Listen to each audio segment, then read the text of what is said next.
Welcome, everybody, and thank you for listening to the Better Bushcraft Podcast, the place where you'll learn the skills to succeed on your next outdoor adventure. My name is Tommy Clark, your host, and this is episode 13, Building a Bushcraft Fishing Kit. But before we get into the main topic of today's show, here's a couple things that's going on here at Better Bushcraft. I'm working on getting some videos edited so I can get them posted on YouTube as well as the website. Hopefully those will be getting on there next couple days. I'm pretty excited about those, so be sure you check those out. The next thing is I've been writing up the April newsletter.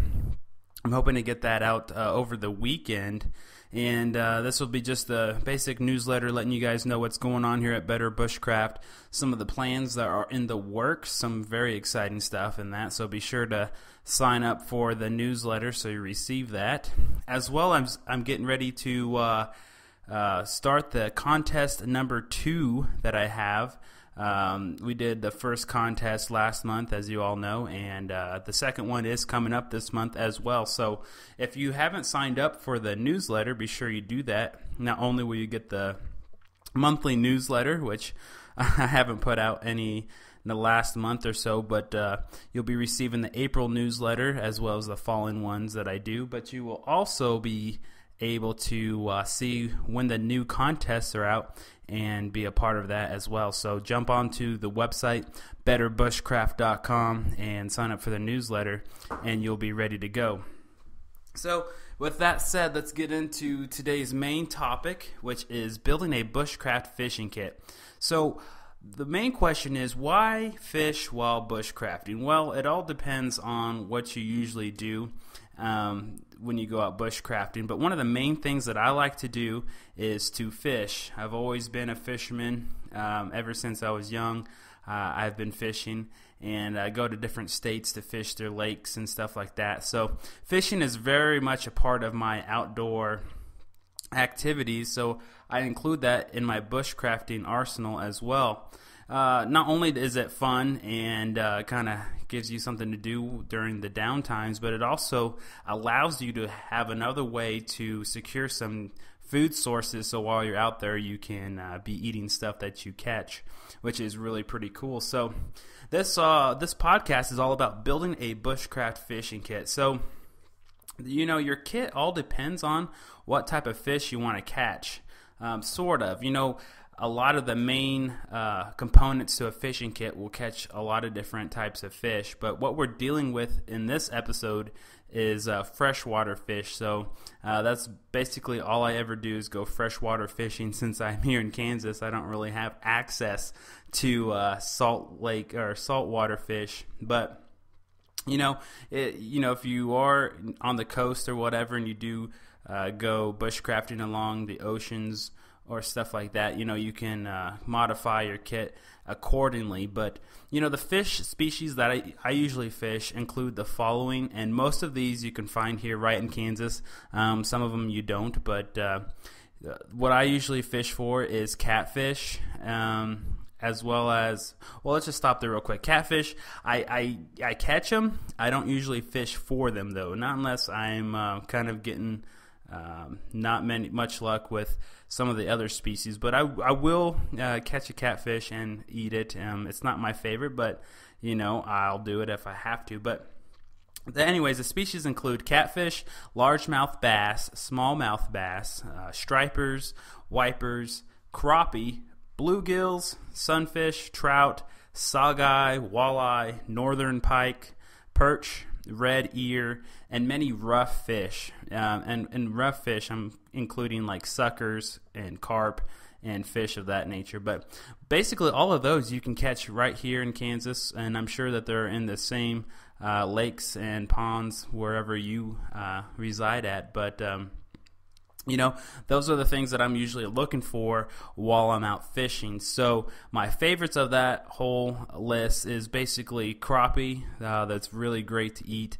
and bluegill, sunfish, stuff like that, as well as there's a lot of largemouth bass that I like to fish for, and some of the other ones as well. But where I go right now with the new bushcraft camp that we have set up right near the pond, that pond is stocked with largemouth bass, catfish, crappie, as well as some other small panfish, and that's basically it. So those are usually the things that I fish for.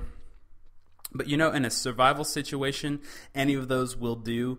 But I usually fish for a select species, like I said, if I don't absolutely depend on it. If I don't catch a fish, and if I'm not depending on if I have other food sources, I'm not really going to be too disappointed if I don't catch something. But if you're just fishing for fun, even, you can catch and release and do stuff of that nature. But I usually do go fishing to catch something for my lunch or dinner, so that will probably be a bass or a crappie or something like that. So anyways, with those fish species in mind, here's kind of the basic things of what to pack. It depends on how much space you have in your bag and how much you really want to carry. But I usually carry a large assortment of gear in a small paintball pod that I have. It's basically this probably a 12-inch by 2.5-inch, 3-inch tube that has a closable lid on it that I use while I go play paintball. Well, I just have a whole bunch of these things. So I took one of those and I put all my gear in it, and it works really great. The type of gear that you have can vary, but here's what I carry with me at all times. So the first thing you're going to need, obviously, is some fishing line. But you really want to carry different types of tests, different strengths. So I carry like a 4-pound, I think an 8-pound, and a 20-pound test line, as well as different colors. It just depends on the type of water that you're fishing in. Here in Kansas, everything is super muddy, so it doesn't really matter that much. But if you are fortunate enough to live in a state that has some clean water that you can see through, you might have some blue or clear as well as some green. And I usually carry my line in different lengths already, so that I can just pull one out and say, this one is for like a pull, like a makeshift limb pull, or if you are fishing further out in the water, you're going to need some longer line. So I also include some bank line, which, for those of you that don't know what bank line is, basically really heavy duty, almost like a cord that you can use to fish with. What you would do is attach a certain length of that, and you can tie that into a knot onto some regular fishing line. That way your bank line's really close to the bank, obviously, and then that will allow you to cast further and attach some more line to it. I don't use my bank line a whole lot, but it's a really nice thing to carry. It doesn't take much space if you do it right, and it can come in handy for you. So first thing is some good line. Now the next thing you're going to need is some hooks. I have a whole variety of hooks, but remember the golden rule about them, which is small hooks can catch big fish, but big hooks don't catch smaller fish at all. So I usually carry some smaller hooks with me, depending on what I'm fishing for. So I have like these really tiny, almost like panfish hooks, all the way up to, I do carry some larger ones as well, in case I want to try to go for some big fish or to do some snagging and stuff like that. But and I have a variety of colors of hooks as well. I have the standard gold looking hooks or the silver ones, but I also carry some red ones, which they're called blood hooks. And amazingly enough, if you don't have any live bait or something, sometimes those red hooks will attract fish for some reason, so you can even catch a fish on just a hook. But it doesn't happen that often, but it's something just to throw in your kit just in case your other options are all out. So you have line and hooks. And the next thing you're going to need is some sinkers. Those are those little snap-on sinkers, or as well as like the ones that have a little loop on top where you thread them on and then you tie your hook after that as well. But I have a variety of sinkers. I usually put like 2 of those snapshot sinkers on my line, and it usually works really great. Now with those, you can use them just the line, sinker, and a hook, and throw it out and put the sinkers about a foot away from your hook. And it works pretty good for bottom fishing. But I also carry bobbers with me, and that way you can have like a bobber setup as well. If you use a bobber and you don't have any sinkers, it doesn't work that great. At least with my experience, it doesn't. But So you usually want to have those in combination with each other. So, and with the bobbers, I usually only carry small ones, the really small ones that are about the size of a bouncy ball or so. I don't really carry any big ones just because I don't have enough space for them. And you really don't have a need for them as long as you only put like one sinker on them. They should do fine. So I also carry some snaps and swivels. And those are usually just for convenience. You can tie a snap onto the end of your line and then put on a leader with a hook on it. That way you can switch out the different things that you're fishing with pretty easily. And I also include some swivels because some of the jigs that you might be using need that swiveling action for them to swim correctly. So I also include many different types of jigs, such as minnow baits that look those really squishy ones that look like a minnow with a little jig head on them, as well as flies, rooster tails, and those are basically just like it looks like a bug with a hook on the end with like a little skirt on them, and also has like a little spoon swivel on it. So when you cast it out and you bring it in, that spoon kind of flashes and attracts fish that way. And also include in the jigs just straight old spoons. Those are the ones that just look like a spoon with a colored backing. Usually they're red with a white stripe, but they could be in many different colors. And I have a lot of luck with those, so I include a couple of those in there. Not those really large ones, but kind of the smaller ones, about 1 inch to 2 inch ones, as well as some small crankbaits or Rapalas. And so it all depends on how much room that you want to take for your fishing kit, but I include a lot of different jigs because sometimes you can't find live bait, and jigs work really well as long as you know how to throw them out and retrieve them. So far we got line, hooks, sinkers, bobbers, snap swivels, and jigs. And some of the other things that I include in my personal kit is some power bait. And power bait comes in a little container, and they look just like little spheres that are pretty squishy. They're usually used for like trout and stuff like that, but I've had some success catching other types of fish with them as well. And some of them are scented, but you can get them in a variety of colors as well. I usually carry like a lime green color that are speckled, as well as orange. The green and orange, at least for where I live, work the best, and I only throw maybe a half dozen of each in a little plastic bag, and they take up virtually no room, and it gives you another option of something to fish with. And another thing that I include in my kit is a small syringe, and it's basically like it's really tiny, and what it's used for is if you do end up finding some worms, you can put the syringe in the worm and puff it with a little bit of air, and that way the worm kind of floats, and it keeps it off the ground. As long as you put some sinkers about a foot away from it, the worm kind of floats in the water and attracts the fish that way. A quick little tip for the small syringe though: don't put too much air in the worms. They will kind of I wouldn't say explode, but they do kind of pop, and it doesn't work for trapping air that way, and you'll kill your live bait really quick. So a little quick tip with that. Now, so that's my basic kit, and some of the other things that I carry with me that isn't in my actual pod, but I carry with me for fishing, is a small shovel, and that is just to dig up worms. I usually can always find worms somewhere along where I'm fishing, and I collect maybe a half dozen of those and put them in a little container so I have some live bait with me, as well as a stringer. That way you can keep your fish alive in the water. You just string your fish up, keep them in the water alive as long as possible, and that way your fish aren't just laying on the ground and they're dead and collecting flies and all that nasty stuff. So be sure you bring a stringer along, as well as a knife to fillet the fish.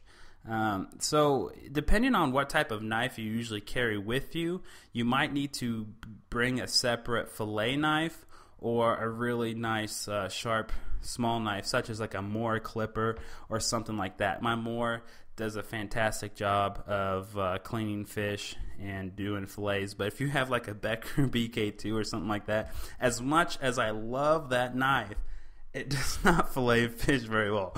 Unless you have a really cool technique with that, I'd love to hear it. But I've tried it before. Took out my big old K-bar, tried to fillet a fish, and I kind of massacred that. So that kind of just ended up being fish bait, that fish, because I totally just mangled it to pieces. So make sure you have a really good knife to fillet your fish, or if you're not going to fillet, at least a very sharp knife. That way you can gut it and clean it out and not just be totally mutilating the flesh. And the last thing that I include sometimes is my collapsible fishing pole. It was really cool, and I really like it. It extends to be like maybe 4 feet at most, maybe 3 feet fishing pole, and it collapses in itself. So when you pack it, it's only the handle and a little bit of the actual rod sticking out, as well as a really small reel. But that thing can pack in my bag without taking up much space. So sometimes I bring it for convenience. If I know specifically if I'm going bushcrafting, I'm going to do a lot of fishing, I take my fishing pole just for convenience. And the thing was only like $15 at Walmart.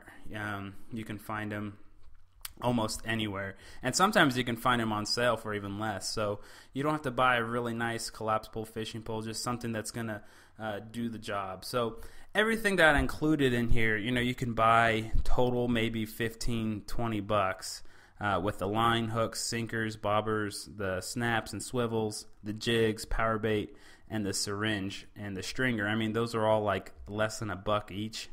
And if you put them all into a nice little container, you have a really awesome starting fishing kit for bushcraft that takes up virtually no space and will do a lot for you. So I usually also, if I don't have my my paintball pod, I used to carry all this stuff in a small Altoids tin, and it worked really great. You can put it in a little pouch or something like that. Even a Ziploc bag, if you have nothing else, you can get just a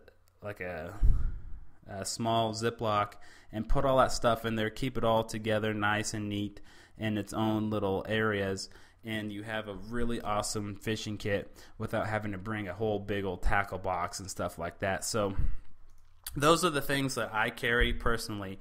And if you have any other ideas or anything that you carry that I didn't include, be sure to email me that, and I will love to review it, maybe add it to my own kit, as well as tell all the listeners in a future podcast. So anyways, that's the kit itself. Now, once you have your kit set up, you need to know how to fish. Now, to me, it's just second nature, but some people don't know how to fish or don't do it very often. So here's some quick tips for that. Number one, use a fishing pole, like I said, a collapsible fishing pole. Or if you don't have that, what you could do to improvise is just cut off a live tree limb. And the key there is a live one, because if you just grab a dead branch off the ground and use that, if you have a pretty sizable fish on there, that tree limb can break in half and you lost it. So something that has a lot of flex to it and it's not going to snap in half on you.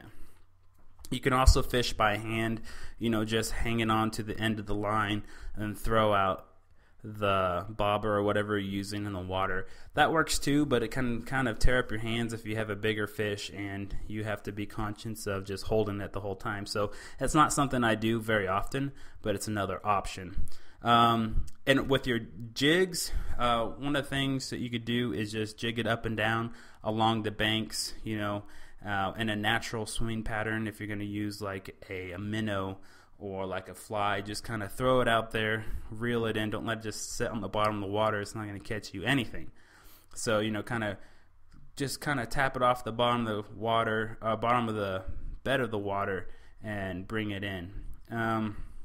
Let's see, with bobbers, you want to do the opposite. You want to throw out your bobber and leave it alone.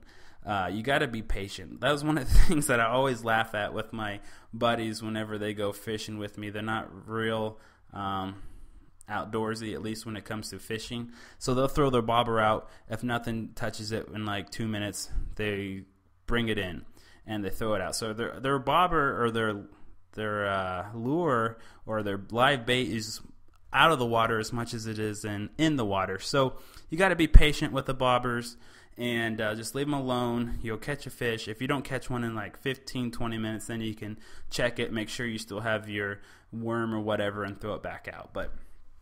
And along with that, learn to set the hook. If the bobber's going down, you just don't just yank on it because you'll lose your fish. Let it kind of bring it in. You can feel the tension in the pole, and then you kind of jerk it up and to the side a little bit. And once you set the hook, you keep tension on that line, and you bring it in.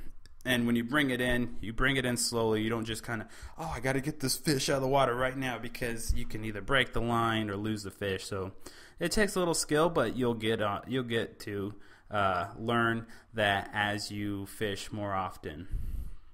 So once you get your fish in, keep them strung on the stringer as long as you need to until you're ready to cook it. Don't let the fish just die and sit there. Some bad things can happen to that, like I said before. So leave it alive until you're ready to cook. And last thing on how to fish, try different colors of lures, even if they're the same kind, because it makes a huge difference. You could be fishing with a green lure and it's not catching you anything, and you get frustrated. But if you switch to like a yellow or a white or even black sometimes, and fish the exact same lure in the exact same spot, fish will start biting. They're attracted to different colors and sounds and vibrations and stuff like that. So just have a couple different colors on hand so you can try out different ones.